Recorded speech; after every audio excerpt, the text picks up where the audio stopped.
जय हिंद साथियों। मैं हिंदी का विद्यार्थी आर.के. स्वामी आप सभी का स्वामी क्लासेस फाजिल्का में स्वागत करता हूं। साथियों, आज की इस क्लास में हम हिंदी साहित्य से संबंधित बहुत ही महत्वपूर्ण प्रश्नों का अध्ययन करेंगे जो कि अक्सर परीक्षा में पूछे ही जाते हैं। साथियों, यह जो क्लास है पीजीटी हिंदी, टीजीटी हिंदी और मास्टर कैडर हिंदी की दृष्टि से बहुत ही महत्वपूर्ण होने वाली है, इसलिए सभी साथी वीडियो के अंत तक जुड़े रहें। वीडियो को लाइक और शेयर अवश्य करें। अगर आप हमारे यूट्यूब चैनल पर नए हों तो चैनल को सब्सक्राइब करें, बेल आइकन को अवश्य दबाएं ताकि आप तक नई क्लास का नोटिफिकेशन पहुंच सके। अगर आपने हमारी अभी तक पहली वाली क्लासें नहीं देखी हैं तो आप प्ले लिस्ट में जाकर उन क्लासों को अवश्य देखें और हिंदी की बेहतर तैयारी करें। तो शुरू करते हैं आज की क्लास। देखते हैं क्वेश्चन नंबर 1। यमराज की दिशा कविता किसकी है? ए विकल्प में हैं सोमदत्त जी, बी विकल्प में हैं राजेश जोशी जी, सी विकल्प में हैं चंद्रकांत देवताले जी और डी विकल्प में हैं यशपाल जी। क्या उत्तर सही होना चाहिए? सभी साथी उत्तर देंगे। बहुत ही अच्छा क्वेश्चन है। क्वेश्चन नंबर 1 का उत्तर जो साथी सी विकल्प को चुन रहे हैं बिल्कुल सही है, यानी कि यह कविता चंद्रकांत देवताले जी की मानी जाती है। चंद्रकांत देवताले जी का समय जो है 1936 ईस्वी से 2017 ईस्वी तक माना जाता है। इनकी प्रमुख रचनाएं हैं हड्डियों में छिपा जवर, दीवारों पर खून से, लक्कड़ भग्गा हंस रहा है, भूखंड तप रहा है, पत्थर की बेंच और पत्थर फेंक रहा हूँ। इनकी प्रमुख रचनाएं हैं। पत्थर फेंक रहा हूँ रचना के लिए इन्हें 2012 ईस्वी में साहित्य अकादमी पुरस्कार भी प्राप्त हुआ था। सभी साथी याद कर लेंगे। आगे देखते हैं क्वेश्चन नंबर 2। इस जल प्रलय में रचना किसकी है? ए विकल्प में हैं फणीश्वर नाथ रेणु जी, बी विकल्प में हैं निर्मल वर्मा जी, सी विकल्प में हैं केदारनाथ अग्रवाल जी और डी विकल्प में हैं सुमित्रा नंदन पंत जी। क्या उत्तर सही होना चाहिए? इस जल प्रलय में रचना किसकी है? क्वेश्चन नंबर 2 का उत्तर जो साथी ए विकल्प को चुन रहे हैं वह बिल्कुल सही है, यानी कि यह रचना फणीश्वर नाथ रेणु जी की मानी जाती है। रेणु जी का जन्म 1921 ईस्वी में हुआ माना जाता है और इनकी मृत्यु 1977 ईस्वी में हुई मानी जाती है। इनके पिता का नाम शीलानाथ जी माना जाता है। रेणु जी आंचलिक उपन्यास के जनक माने जाते हैं। इनके प्रमुख उपन्यास है मैला आंचल, परती परिकथा, दीर्घतपा, जलूस, कितने चौराहे, कलंक मुक्ति, पलटू बाबू रोड और राम रतन राय इनके प्रमुख उपन्यास माने जाते हैं। राम रतन राय जो इनका उपन्यास है यह अपूर्ण उपन्यास है। सभी साथी याद कर लेंगे। आगे देखते हैं क्वेश्चन नंबर 3, मेरे संग की औरतें रचना किसकी है? ए विकल्प में हैं मनु भंडारी जी, बी विकल्प में हैं महादेवी वर्मा जी, सी विकल्प में हैं मृदुला गर्ग जी और डी विकल्प में हैं निर्मला गर्ग जी। क्या उत्तर सही होना चाहिए? सभी साथी उत्तर देंगे। क्वेश्चन नंबर 3 का उत्तर जो साथी सी विकल्प को चुन रहे हैं वह बिल्कुल सही है, यानी कि यह रचना मृदुला गर्ग जी की मानी जाती है। मृदुला गर्ग जी का समय 1938 ईस्वी से 2021 ईस्वी तक माना जाता है। इनके प्रमुख उपन्यास है उसके हिस्से की धूप, वंशज, चितकोबरा, अनित्य, कठगुलाब और मिलजुल मन। कठगुलाब उपन्यास के लिए इन्हें 2004 ईस्वी में व्यास सम्मान प्राप्त हुआ था और मिलजुल मन उपन्यास के लिए इन्हें 2013 ईस्वी में साहित्य अकादमी पुरस्कार भी प्राप्त हुआ था। सभी साथी याद कर लेंगे। आगे देखते हैं। क्वेश्चन नंबर 4, रीढ़ की हड्डी एकांकी किसकी है? ए विकल्प में है विष्णु प्रभाकर जी, बी विकल्प में है जगदीश चंद्र माथुर जी, सी विकल्प में है उदय प्रकाश जी और डी विकल्प में है त्रिलोचन जी। उत्तर दीजिए। अगर आप अभी तक हमारे व्हाट्सएप ग्रुप के साथ नहीं जुड़े हैं तो नीचे दिए गए नंबर पर आप अपना नाम और शहर का नाम लिखकर हमें व्हाट्सएप मैसेज कर दें और आपको हम व्हाट्सएप ग्रुप में शामिल कर देंगे।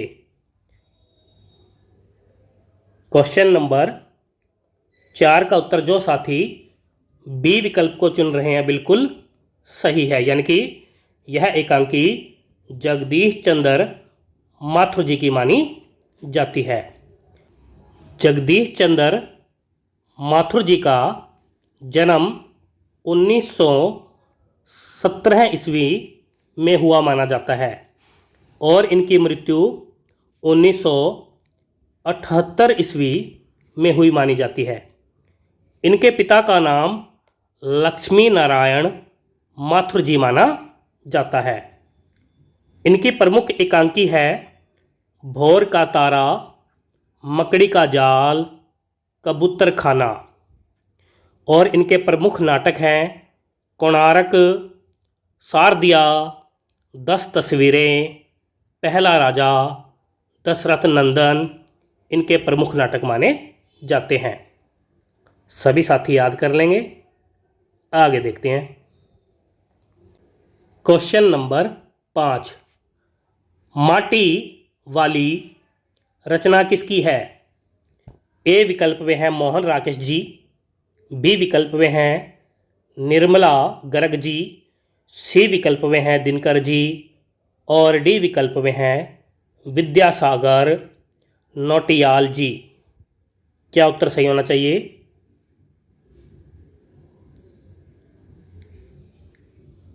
वीडियो को एक बार सभी साथी लाइक और शेयर कर दें। अगर आप हमारे टेलीग्राम चैनल से भी नहीं जुड़े हैं तो आप टेलीग्राम चैनल से अवश्य जुड़ें, जहां पर आपको सभी वीडियो से संबंधित PDF प्राप्त हो जाएगी। क्वेश्चन नंबर 5 का उत्तर जो साथी डी विकल्प को चुन रहे हैं वह बिल्कुल सही है, यानी कि यह रचना विद्यासागर नौटियाल जी की मानी जाती है। आगे देखते हैं। Question number 6। किस तरह आखिरकार मैं हिंदी में आया रचना किसकी है? ए विकल्प में है शमशेर बहादुर सिंह जी, बी विकल्प में है रामदरस मिश्र जी, सी विकल्प में है विष्णु प्रभाकर जी और डी विकल्प में है सूर्यकांत त्रिपाठी निराला जी। क्या उत्तर सही होना चाहिए? क्वेश्चन नंबर 6 का उत्तर जो साथी ए विकल्प को चुन रहे हैं बिल्कुल सही है, यानी कि यह रचना शमशेर बहादुर सिंह जी की मानी जाती है। शमशेर बहादुर सिंह जी का जन्म 1911 ईस्वी में हुआ माना जाता है और इनकी मृत्यु 1993 ईस्वी में हुई मानी जाती है। शमशेर बहादुर सिंह जी का वास्तविक नाम कुलदीप सिंह जी माना जाता है। इनके पिता का नाम बाबू तारीफ सिंह जी, माता का नाम श्रीमती प्रभु देवी जी और पत्नी का नाम श्रीमती धर्म देवी जी माना जाता है। शमशेर बहादुर सिंह जी को अज्ञा जी ने कवियों का कवि कहा और श्रीकांत वर्मा जी ने इन्हें मार्शल इंद्रिया बोध का कवि कहा। इन्हें बात का कवि और सौंदर्य बोध का कवि भी कहा जाता है। इनकी एक रचना है चुका भी नहीं हूँ। इस रचना के लिए इन्हें 1970 ईस्वी में साहित्य अकादमी पुरस्कार प्राप्त हुआ। सभी साथी याद कर लेंगे। आगे देखते हैं। Question number 7। दुख का अधिकार कहानी किसकी है? ए विकल्प में है मुंशी प्रेमचंद जी, बी विकल्प में है यशपाल जी, सी विकल्प में है श्री राम वर्मा जी और डी विकल्प में है कामतानाथ जी। क्या उत्तर सही होना चाहिए? बहुत ही महत्वपूर्ण प्रश्न है। क्वेश्चन नंबर 7 का उत्तर जो साथी बी विकल्प को चुन रहे हैं वह बिल्कुल सही है, यानी कि यह कहानी यशपाल जी की मानी जाती है। यशपाल जी का जन्म 1903 ईस्वी को फिरोजपुर छावनी पंजाब में हुआ माना जाता है। इनकी मृत्यु 1976 ईस्वी में वाराणसी में हुई मानी जाती है। यशपाल जी मार्क्सवादी कहानीकार माने जाते हैं। इनके पिता का नाम हीरालाल जी और माता का नाम प्रेम देवी जी माना जाता है। इनकी प्रथम कहानी मकरील मानी जाती है और अन्य प्रमुख कहानी संग्रह है पिंजरे की उड़ान, ज्ञानदान, तर्क का तूफान, फूलों का कुर्ता, उतमी की माँ, तेरी मेरी उसकी बात। उपन्यास के लिए यशपाल जी को 1976 ईस्वी में ही साहित्य अकादमी पुरस्कार प्राप्त हुआ था। इनकी एक आत्मकथा है सिंह अवलोकन नाम से। आगे देखते हैं।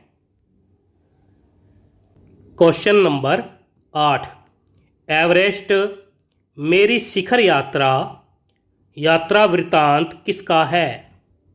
ए विकल्प में है राहुल साकृत्यायन जी, बी विकल्प में है विष्णु प्रभाकर जी, सी विकल्प में है बचेंद्री पाल जी और डी विकल्प में है रामदरस मिसर जी। क्या उत्तर सही होना चाहिए?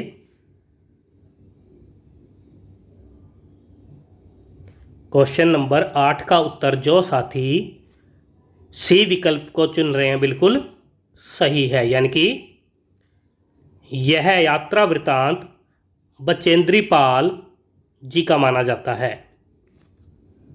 आगे देखते हैं। क्वेश्चन नंबर 9, तुम कब जाओगे अतिथि लेख किसका है?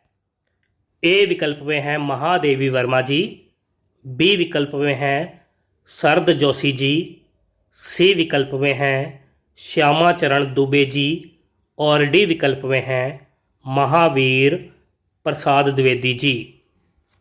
क्या उत्तर सही होना चाहिए? क्वेश्चन नंबर 9 का उत्तर जो साथी बी विकल्प को चुन रहे हैं बिल्कुल सही है, यानी कि यह लेख शरद जोशी जी का माना जाता है। आगे देखते हैं। क्वेश्चन नंबर 10, शुक्र तारे के समान रेखा चित्र किसका है? ए विकल्प में है भारतेंदु हरीशचंद्र जी, बी विकल्प में है प्रयाग शुक्ल जी, सी विकल्प में है स्वामी आनंद जी और डी विकल्प में है राहुल साकृत्यायन जी। क्या उत्तर सही होना चाहिए? क्वेश्चन नंबर 10 का उत्तर जो साथी सी विकल्प को चुन रहे हैं बिल्कुल सही है, यानी कि यह रेखा चित्र स्वामी आनंद जी का माना जाता है। आगे देखते हैं। क्वेश्चन नंबर 11 है, धर्म की आड़ रचना किसकी है?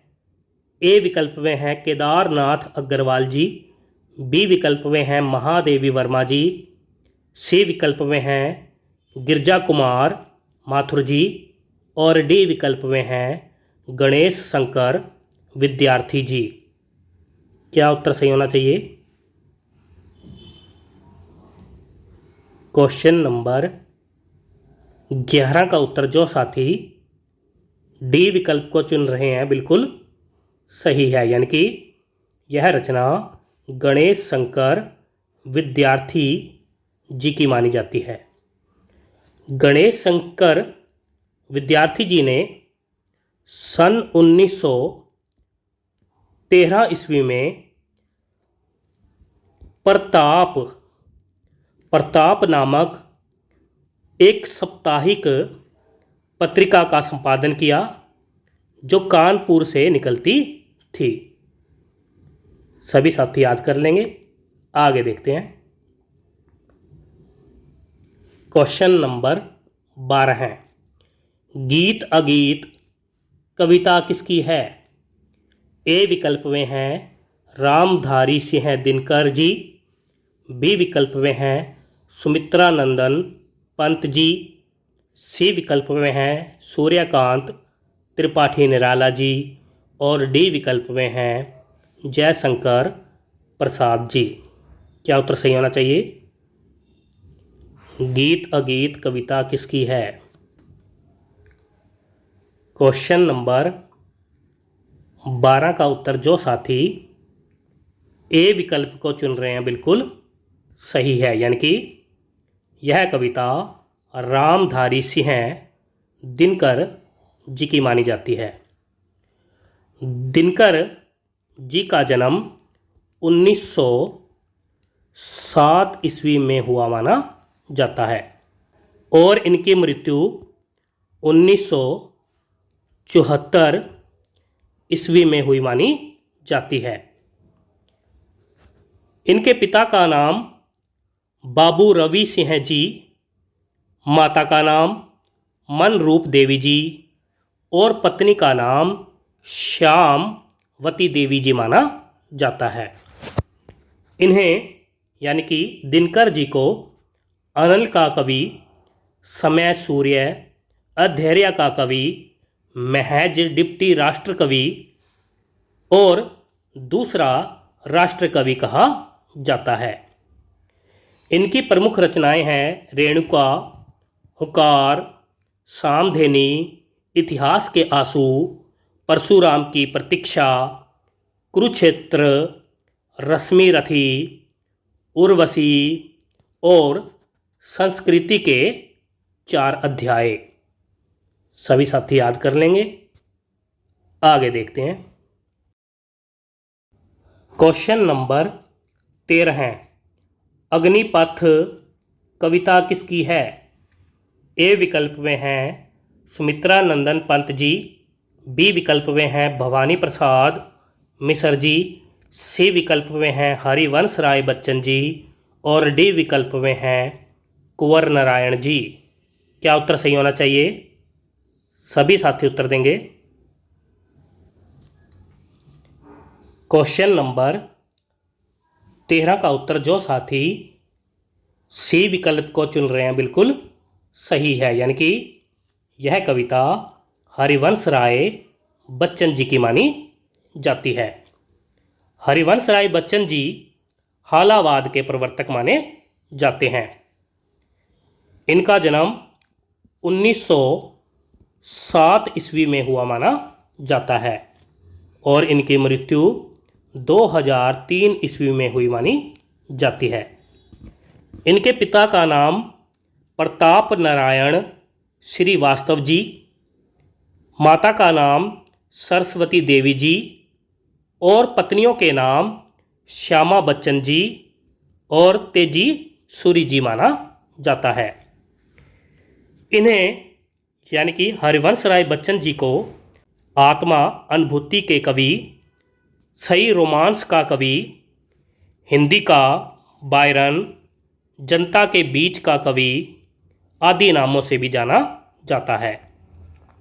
इनकी प्रमुख रचनाएं हैं मधुशाला, मधुबाला, मधुकलश, निशा निमंत्रण, एकांत संगीत, सूत की माला और 2 चट्टानें इनकी प्रमुख रचनाएं मानी जाती है। सभी साथी याद कर लेंगे। आगे देखते हैं। क्वेश्चन नंबर 14 है, नए इलाके में और खुशबू रचते हैं हाथ कविताएं किसकी है? ए विकल्प में हैं उदय प्रकाश जी, बी विकल्प में हैं भीषम साहनी जी, सी विकल्प में हैं विष्णु प्रभाकर जी और डी विकल्प में हैं अरुण कमल जी। क्या उत्तर सही होना चाहिए? नए इलाके में और खुशबू रचते हैं हाथ कविताएं किसकी है? क्वेश्चन नंबर 14 का उत्तर जो साथी डी विकल्प को चुन रहे हैं बिल्कुल सही है, यानी कि यह रचनाएं या कविताएं अरुण कमल जी की मानी जाती है। अरुण कमल जी का जन्म 1954 ईस्वी में हुआ माना जाता है। इनका मूल नाम अरुण कुमार जी माना जाता है। इनकी अन्य प्रमुख रचनाएं हैं अपनी केवल धार, सबूत और पुतली में संसार। इन्हें नए इलाके में रचना के लिए सन 1998 ईस्वी में साहित्य अकादमी पुरस्कार भी प्राप्त हुआ था। सभी साथी याद कर लेंगे। आगे देखते हैं। क्वेश्चन नंबर 15 है, एक फूल की चाह लंबी कविता किसकी है? ए विकल्प में हैं माखनलाल चतुर्वेदी जी, बी विकल्प में हैं सियाराम शरण गुप्त जी, सी विकल्प में हैं मैथिली शरण गुप्त जी और डी विकल्प में हैं उदय शंकर भट्ट जी। क्या उत्तर सही होना चाहिए? बहुत ही अच्छा क्वेश्चन है, अक्सर परीक्षा में पूछा ही जाता है। एक फूल की चाह लंबी कविता किसकी है? क्वेश्चन नंबर 15 का उत्तर जो साथी बी विकल्प को चुन रहे हैं, बिल्कुल सही है। यानी कि यह कविता सियाराम शरण गुप्त जी की मानी जाती है। इनका जन्म 1895 ईस्वी में हुआ माना जाता है और मृत्यु 1963 ईस्वी में हुई मानी जाती है। इन्हें हिंदी साहित्य का बापू कहा जाता है। इनकी अन्य प्रमुख रचनाएं हैं मौर्य विजय, अनाथ, दुर्वादल, विषाद, पाथ्य, बापू, उन्मुक्त, नकुल और आत्मोत्सर्ग। सभी साथी याद कर लेंगे। आगे देखते हैं। Question number 16। गिल्लू रचना किसकी है? ए विकल्प में है सुमित्रा नंदन पंत जी, बी विकल्प में है सोहनलाल द्विवेदी जी, सी विकल्प में है माखनलाल चतुर्वेदी जी और डी विकल्प में है महादेवी वर्मा जी। क्या उत्तर सही होना चाहिए?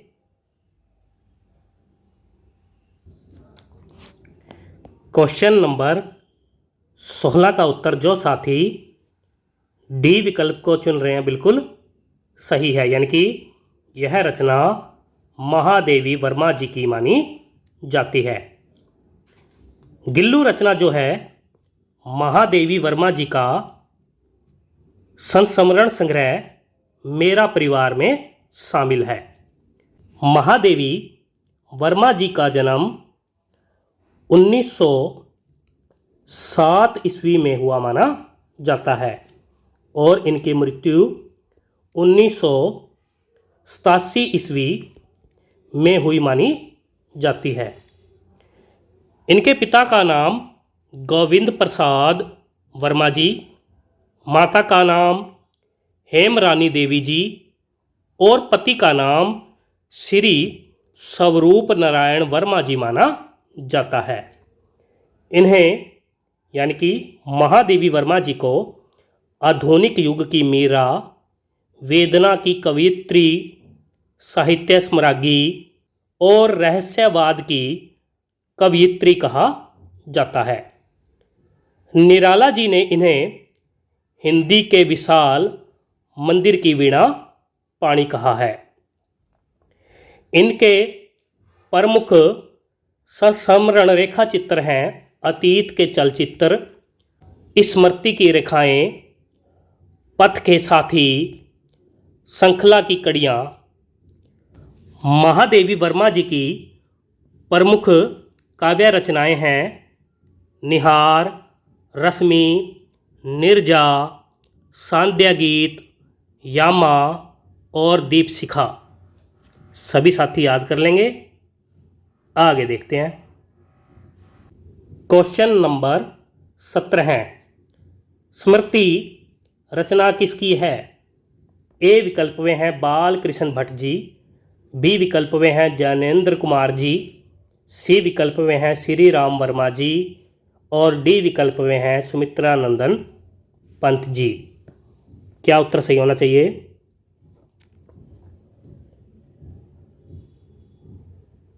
क्वेश्चन नंबर 17 का उत्तर जो साथी सी विकल्प को चुन रहे हैं, बिल्कुल सही है। यानी कि यह रचना श्री राम वर्मा जी की मानी जाती है।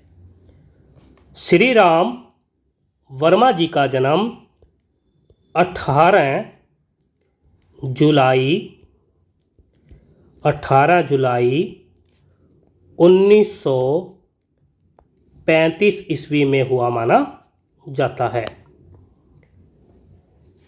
इनके प्रमुख काव्य संग्रह हैं ग्रीनविच, शब्दों की शताब्दी, कालपात्र, आत्मकथा और बूंद की यात्रा। श्री राम वर्मा जी की प्रमुख कविताएं हैं पिछली राम में स्वर, अंतराल, सोने सपाट, सन्नाटे में, स्वपन के विव्रत इनकी प्रमुख कविताएं मानी जाती है। सभी साथी याद कर लेंगे। आगे देखते हैं। क्वेश्चन नंबर 18 है, कल्लू कुम्हार की ऊनाकोटी रचना किसकी है? ए विकल्प में है जया विवेक जी, बी विकल्प में है के विक्रम सिंह जी, सी विकल्प में है यतीश अग्रवाल जी और डी विकल्प में है शरद जोशी जी। क्या उत्तर सही होना चाहिए? सभी उत्तर दीजिए। क्वेश्चन नंबर 18 का उत्तर जो साथी बी विकल्प को चुन रहे हैं बिल्कुल सही है, यानी कि यह रचना के विक्रम सिंह जी की मानी जाती है। आगे देखते हैं। क्वेश्चन नंबर 19, मेरा छोटा सा निजी पुस्तकालय रचना किसकी है? ए विकल्प में है धर्मवीर भारती जी, बी विकल्प में है नागार्जुन जी, सी विकल्प में है अरुण कमल जी और डी विकल्प में है त्रिलोचन जी। क्या उत्तर सही होना चाहिए? सभी साथी उत्तर देंगे। क्वेश्चन नंबर 19 का उत्तर जो साथी ए विकल्प को चुन रहे हैं बिल्कुल सही है, यानी कि यह रचना धर्मवीर भारती जी की मानी जाती है। धर्मवीर भारती जी का जन्म 1926 ईस्वी को हुआ माना जाता है और इनकी मृत्यु 1997 ईस्वी में हुई मानी जाती है। इन्हें प्रेम का कवि, प्रणयानुभूति का कवि, यौवन का कवि और मिथक का कवि कहा जाता है। इनके पिता का नाम चिरंजीव लाल वर्मा जी, माता का नाम चंदा देवी जी और पत्नियों के नाम कांता भारती और पुष्पा भारती माना जाता है। इनका मूल नाम धर्मवीर सक्सेना जी माना जाता है। धर्मवीर भारती जी के प्रमुख काव्य संग्रह है ठंडा लोहा, 7 गीत वर्ष, कनुप्रिया, सपना अभी भी और देशांतर। इनकी प्रमुख कविताएं हैं टूटा पहिया, परमथ्यु गाथा, नदी प्यासी थी, कविता की मौत और निराला के प्रति। सभी साथी याद कर लेंगे। आगे देखते हैं। क्वेश्चन नंबर 20, दिए जल उठे रचना किसकी है? ए विकल्प में है मधुकर उपाध्याय जी, बी विकल्प में है सुमित्रा नंदन पंत जी, सी विकल्प में है स्वयं प्रकाश जी और डी विकल्प में है केदारनाथ अग्रवाल जी। क्या उत्तर सही होना चाहिए? क्वेश्चन नंबर 20 का उत्तर जो साथी ए विकल्प को चुन रहे हैं बिल्कुल सही है, यानी कि यह रचना मधुकर उपाध्याय जी की मानी जाती है। सभी साथी याद कर लेंगे। प्यारे साथियों, ये थे आज के बेहतरीन 20 क्वेश्चन जो कि अक्सर परीक्षा में पूछे ही जाते हैं। आशा करता हूँ आज की इस क्लास में आपको बहुत कुछ नया सीखने को मिला होगा। इसी प्रकार से निरंतर अध्ययन करने के लिए हमारे चैनल के साथ अवश्य जुड़ें। चैनल को सब्सक्राइब करें, बेल आइकन को अवश्य दबाएं ताकि आप तक नई क्लास का नोटिफिकेशन पहुंच सके। पीडीएफ प्राप्त करने के लिए आप हमारे टेलीग्राम चैनल को भी ज्वाइन करें। जहां पर आपको सभी वीडियो से संबंधित PDF प्राप्त हो जाएगी, जिसका लिंक डिस्क्रिप्शन बॉक्स में दिया गया है। अगर आपने हमारी अभी तक पहली वाली क्लासें नहीं देखी हैं तो आप प्ले लिस्ट में जाकर उन क्लासों को अवश्य देखें और हिंदी की बेहतर तैयारी करें। तो मिलते हैं अगली क्लास में, तब तक के लिए जय हिंद।